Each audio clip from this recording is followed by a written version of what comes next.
الرحمن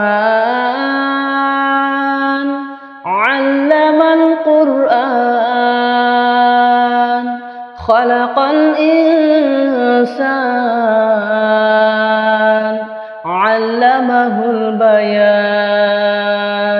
الشمس والقمر بحسبان والنجم والشجر يسجدان والسماء رفعها ووضع الميزان ألا تطغوا في الميزان